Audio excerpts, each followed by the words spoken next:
अस्सलाम वालेकुम स्टूडेंट्स। आज का हमारा लेक्चर नंबर 48 एक्सरसाइज 6.2। इसमें हम जो रिमेनिंग क्वेश्चन है 4 एंड 5 वो सॉल्व करेंगे।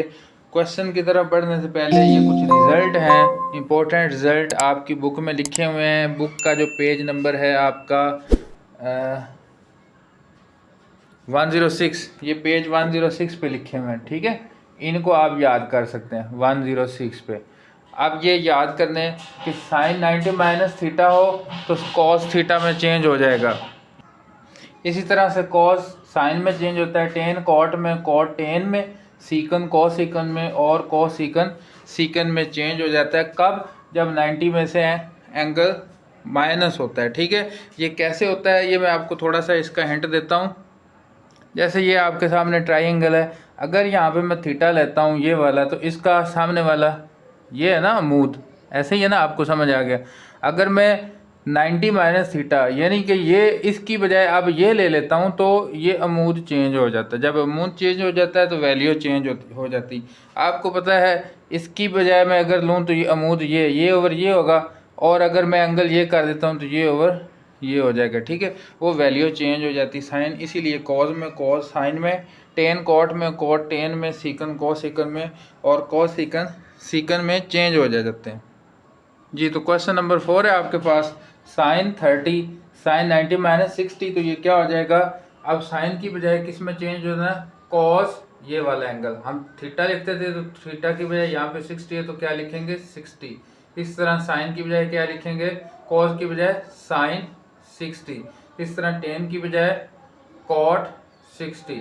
इस तरह टेन की बजाय कॉट 30। इस तरह साइन की बजाय कॉस 30। इस तरह कॉस की बजाय साइन 30। ठीक है, समझ आ रही है ना? अब ये 6 हो गए। 7th आप लिखेंगे, हाँ जी, कॉस साइन की बजाय क्या लिखूंगा मैं? कॉस 45। और टेन की बजाय मैं क्या लिखूंगा? कॉट 45। नेक्स्ट एक क्वेश्चन रह गया, उसमें कॉस है तो कॉस की बजाय यहाँ पे क्या आएगा? साइन 45। ये आपके सामने क्वेश्चन सॉल्व हो गया साइन कॉस में। ये तो बहुत ही आसान है, ये आपको ज़बानी याद हो गया होगा। ठीक है, क्वेश्चन नंबर 5 देखें। आपके सामने ये एक ट्राइंगल है, ट्राइंगल में अब देखें यहाँ पे सी पे एंगल कौन सा है? 60, ये वाला 90, तो ये क्या बच जाता है? ये 30 बच जाता है। ठीक है, क्योंकि एक ट्राइंगल के अंदर कुल जो एंगल है वो उसका मजमूआ कितना होता है? 180। 90, 60 और 30 कुल मिला के कितना हो जाएगा? 180। ये 30 मैंने खुद से डिसाइड किया है कि ये इतना होगा। अब ये आपके सामने क्वेश्चन है, ये तो करना बहुत ही आसान है, ये तो मिनट में हो जाएंगे। अब ये B C over A B, B C कौन सा है जी? बी सी ये है, ए बी ये है, बी सी है ए ओवर सी। ठीक है, बहुत आसान होगा।